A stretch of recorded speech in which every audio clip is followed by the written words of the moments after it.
Hey guys, James Somerton here. So, I know I promised you all a video about disgraced former pop star and alleged environmental terrorist Katy Perry, but apparently D'Angelo Wallace revived his second channel and already covered it. Very sad for me. In thinking about what to do instead of that, at first I thought we might cover another environmental terrorist, but then I found out that the Swiftologist exists, and I'm really not trying to encroach on his territory. I was really struggling to decide on a topic for this video. Then, when all seemed hopeless, this wonderful comment graced my most recent video. I'm just gonna say it, I don't think we need 40-minute videos on everything. To be honest, it dilutes the message. Keep it short and sweet. Short and sweet? You mean the title to Sabrina Carpenter's latest album? Let's do it. So Sabrina Carpenter— wait, Nikki Reardon already did a 40-minute video on Sabrina before the album even dropped?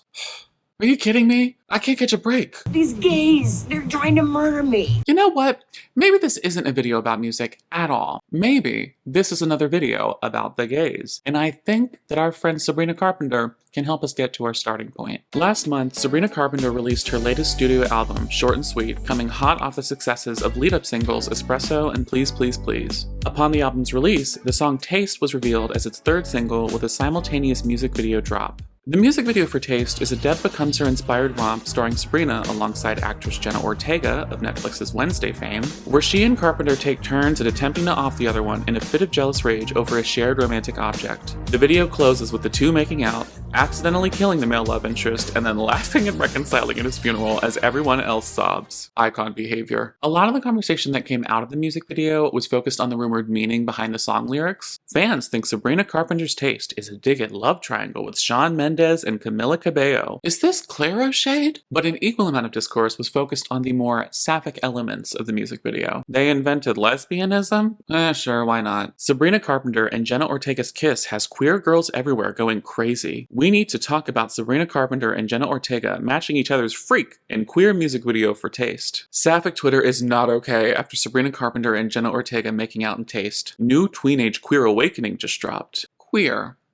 Let's talk about it. Throughout history, the language that we've used to describe gender and sexual minorities has evolved significantly. A few decades ago, homosexual was used as a word to describe men who love men, but today that's seen as an overly clinical term and some find it offensive. I mean, when I hear it, I just think of Terry Joe and it makes me laugh. You have an accent though. I do? Yeah. Or is that just because you're a homosexual? Because LGBT people have been vilified for so much of history, and being openly gay carried harsh punishments like jail time or even death, a lot of the language that describes our existence has been used predominantly by people who hate us.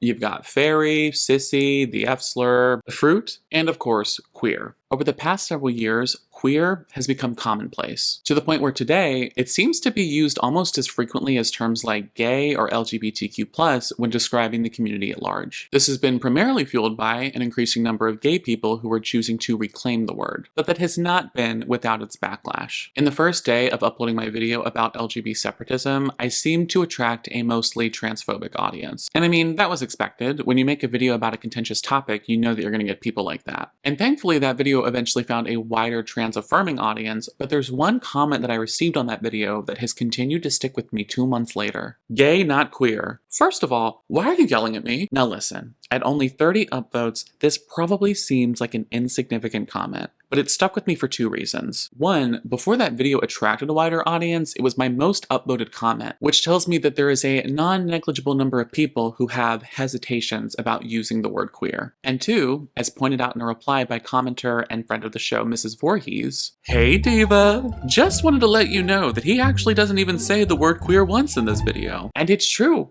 I didn't use the word queer in that video at all, so why leave this comment? This wasn't the only message that I received on that video in the vein of gay, not queer. I saw multiple people getting into arguments over other commenters' use of the word queer in their replies. A lot of tone policing, a lot of pearl clutching, and I was just kind of watching this all unfold with morbid curiosity, although I did interfere a couple of times because I'm a fool. And it's not just my comment section. A few years back, NPR published an article in which they acknowledged the backlash they've received from listeners over the years for their use of the word queer in reporting. In today's video, I want to explore the idea of reclaiming the word queer. What do we even mean when we say reclamation, and why do some people get so up in arms over it? What are the arguments for and against reclaiming queer? And can we come to any kind of hashtag Jubilee middle ground on this topic? So sit back, crack open a What's this? That's not Diet Coke, you all say in unison. No, it's not. This is a delicious Lucky Club Cola, which is a delicacy around these parts. Thank you very much. To all the people who kept commenting that I'm not supporting the boycott because I'm drinking Diet Coke, not only am I supporting the boycott,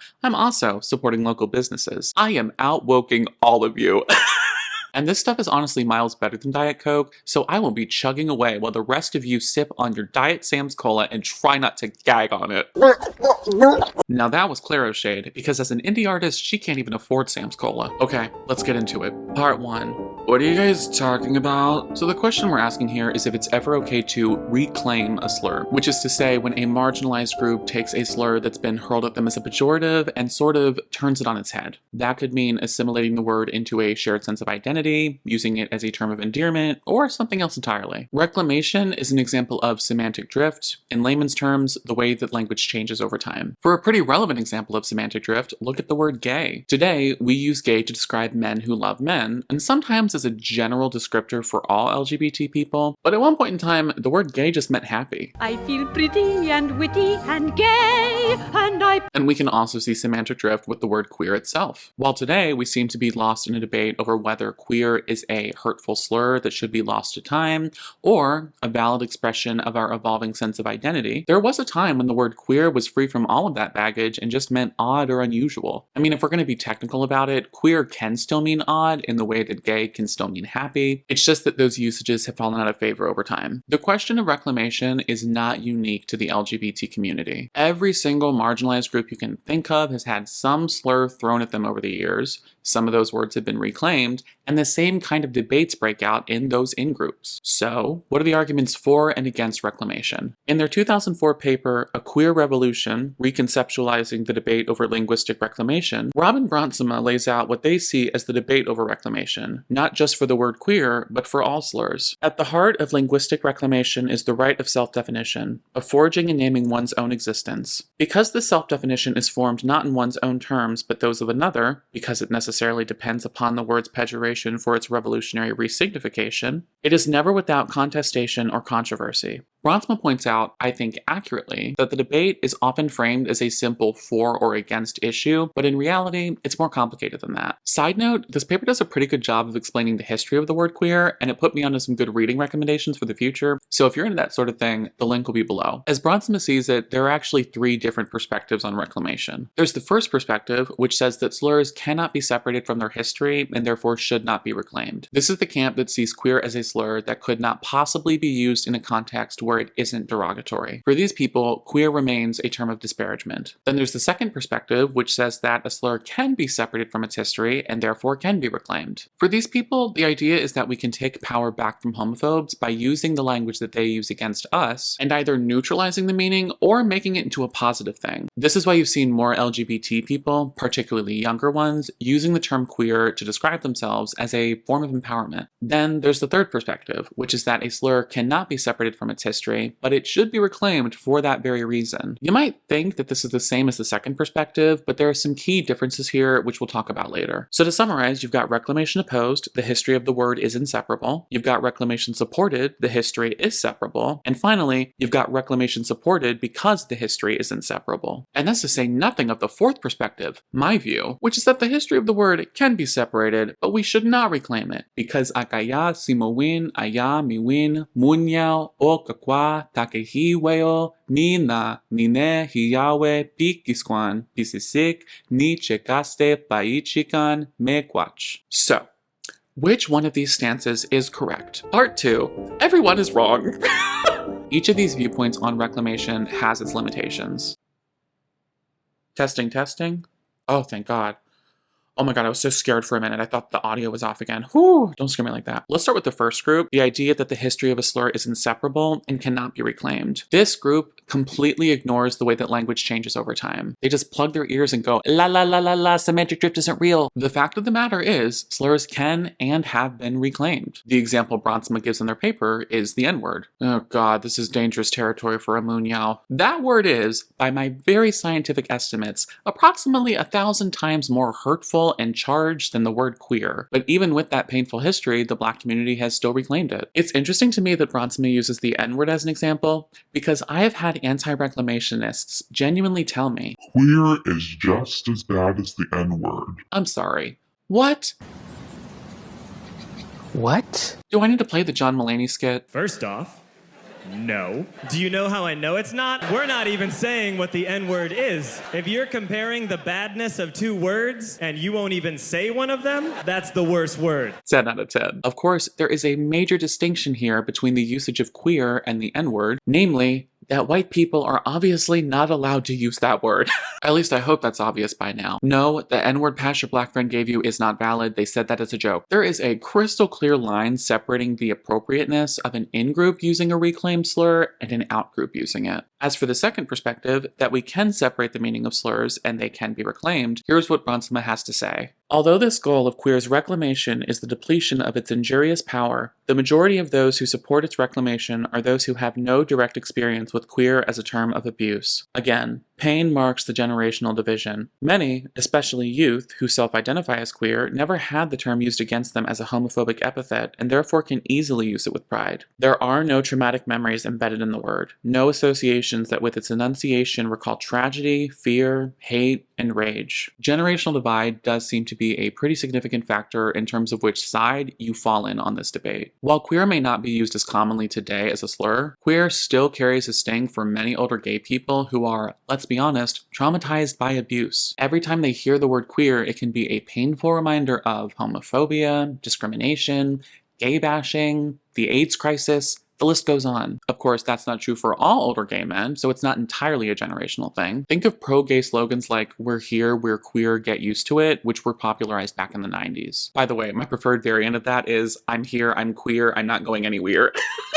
And likewise, there are younger gay people who do have exposure to the word as a slur, but still choose to reclaim it. Here's a quote from the NPR article I mentioned at the start of this video. Danny Nett, a 24-year-old engagement editor who identifies as queer and gay, also grew up hearing the word queer used as a pejorative. But today, he says he's a big fan of the word and would like to see NPR use it more. I think it tends to sometimes be oversimplified as like, the crazy teenagers and 20-somethings want to use this word and everyone else doesn't like it. And I think that's a little ahistorical because, I mean, the word queer has been used in academic circles or in activist circles for decades. Fair point, although I do want to press on that last point. Has the word queer really been reclaimed for decades? Well, sorta kinda. People will often point to Queer Nation, which is an activist organization founded in 1990, as evidence of this being the case. This is also the group that popularized "We're here, we're queer, get used to it." In 1990, a group of activists from ACT UP, the New York-based organization aimed at ending the AIDS crisis, debuted their new initiative. Queer Nation, an advocacy venture dedicated to ending discrimination against all LGBTQ people. They were among the first, or at least most visible, protesters to rehabilitate the word queer into not only an identifying term, but a unifier under which all LGBTQ people could fit, language scholar Cole said. Queer was still widely considered an epithet then. In the leaflet distributed at New York's Pride Parade in 1990, Queer Nation explained its choice to call LGBTQ people queer. In an excerpt provided by Coles, Queer Nation wrote, "Using queer is a way of reminding us how we are perceived by the rest of the world.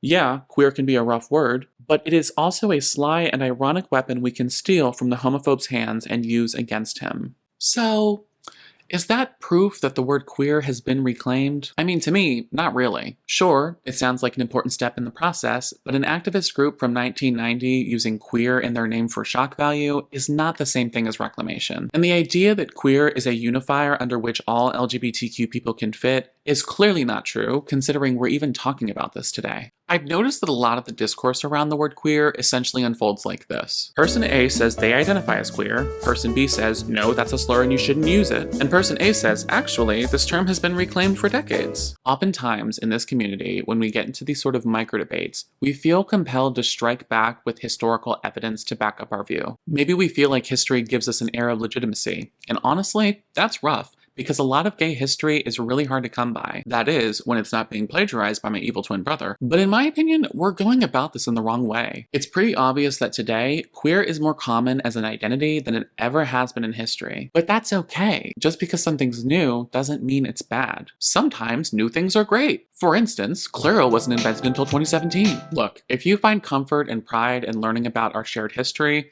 That's fine. So do I. I guess what I'm trying to get you to consider is that maybe you don't need a grand historical narrative to justify your own identity. Maybe, and I don't use this lightly, we should be taking a page out of Azealia Banks' playbook.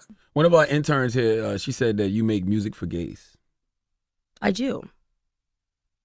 I'm not the intern. I mean, she looked at me like, What's wrong with that? nothing at all. Nothing's wrong with it.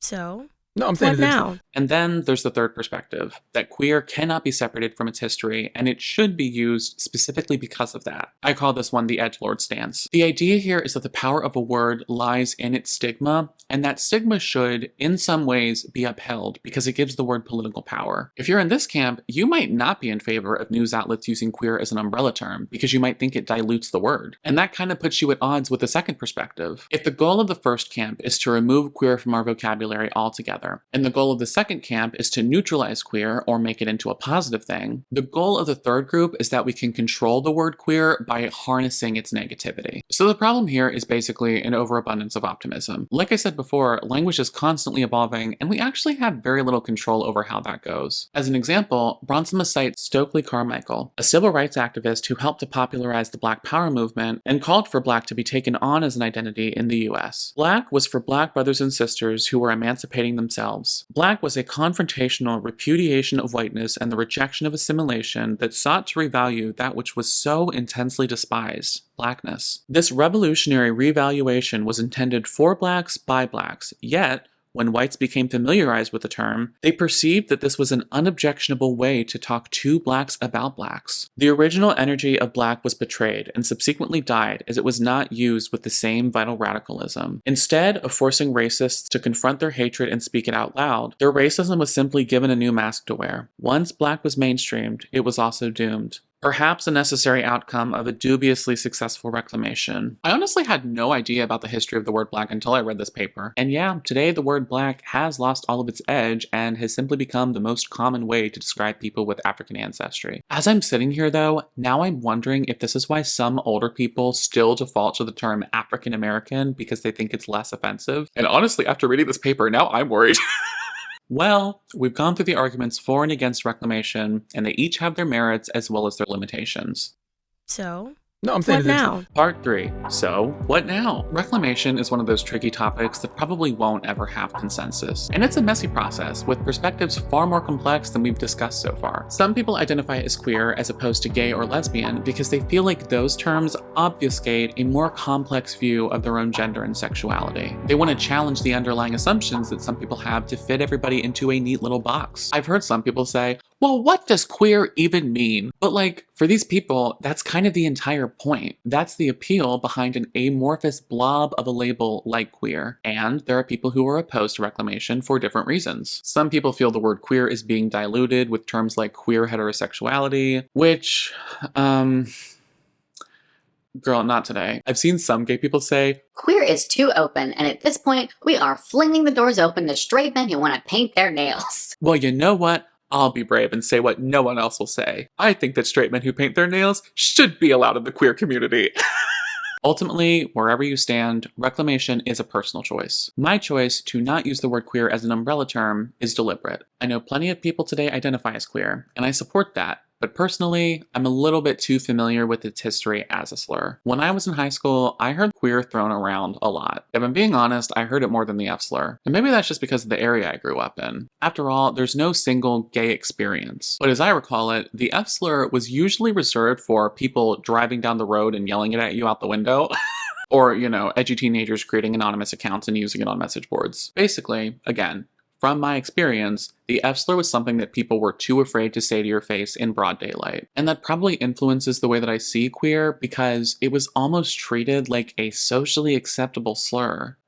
It's been difficult for me to see the word queer used so freely. It's in news articles, it's in academia, and here on YouTube, it is very common in video essay style content. I wish that I could say its prevalence means that the word queer no longer hurts me, but honestly, I still get a tiny jump scare when I hear it. The Q word feels like a reminder that I am not safe. I talked with a few of my friends when I was making this video to get their perspective on the word queer, particularly one of my closest friends who identifies as queer and thinks we can reclaim it. What I found interesting noticing in chatting with him is that the way that I feel about reclaiming queer is very similar to the way that he feels about seeing people reclaim the F slur. To put it in his words, is this woman on Twitter reclaiming f***, or is she actually just being homophobic? I wonder if our missing ingredient in this conversation is setting parameters around who can and cannot use these words. At this point in time, we've basically given free rein to organizations all over to call us queer, and statistically, that's going to include a lot of straight people. But despite my convictions that I am not queer and don't want to be referred to as queer, I don't really find myself siding with the gay not queer crowd. Because let's be honest, a lot of this reaction is politically motivated. Did you guys think I wouldn't notice? If you spend any time reading these kinds of comments, yes, you'll find people like me who just don't like the word queer because it hurts my little fifis. But you're also going to find people who are just trying to distance themselves from trans and non-binary people. It's the same thing as the drop the T crowd talking about forced teaming. Like, oh my god, do you hear yourselves? You sound like middle schoolers complaining that you have to be on the same science project as a kid you don't like. Grow up. Isn't the obvious solution here to just live and let live? If you're in favor of reclaiming the word queer, that's great. Just be mindful of people who don't want to be called that and use whatever terms they like best. And if you don't want to reclaim queer, then you don't have to. But stop trying to police the language of people who are not hurting you in the slightest. Well, this would be the obvious solution if it weren't for that pesky little thing. Part last, group representation. While I admire and respect some people's choice to reclaim queer, seriously, kudos to you. I cannot advocate for queer to be used as an umbrella term to refer to the community at large, because there is a big elephant in the room that we have not addressed. Straight people. Do we really think that straight people should stop calling us the LGBTQ+ community and just call us queers instead? Look, I get that the current acronym LGBTQIA+ is a mouthful. I mean, in this own video, I have abbreviated it so many times. And it would be a real convenience to have a single syllable word, queer, in place of a tongue twister. But I'm not sure that we should let convenience override our empathy for the people who genuinely do feel hurt by this word. If I were to give my own 2 cents, I like gender and sexual minorities, or GSM for short. It's shorter than LGBTQIA+, but also it's open enough so that people who don't want to feel locked down by labels can still feel included. My thoughts on this are continuing to evolve, as I'm sure the debate over reclamation will continue to evolve as well, and we still have some unanswered questions, particularly around what I call the gray zone of reclamation. How do we define what appropriate in-group usage looks like? Should trans women be able to reclaim anti-gay slurs? Also, is queer heterosexuality cultural appropriation? Unfortunately, I've been told to keep it short and sweet, but these questions are better left answered by you, my sweet little cherubs, in the comment section below. Plus, I have to get back to my job doing transgender operations on illegal aliens that are in prison. But as you passionately debate amongst each other, I encourage you to keep empathy at the forefront of your minds, and try to remember why we talk about community in the first place. If a GSM community genuinely exists, it should be something where we all feel welcome. Whether you're an old crotchety gaybo like me, a straight man who paints their nails, a DL trade power bottom, a he-him lesbian, or a bisexual woman who brings their straight boyfriend to Pride. And that is Claro Shade. We can go wherever we want. The plains, the sand, the salt, the dust. You can say whatever you want. I don't care, I'm already gone. We could drive a mile down the road to get a drink or two, you know.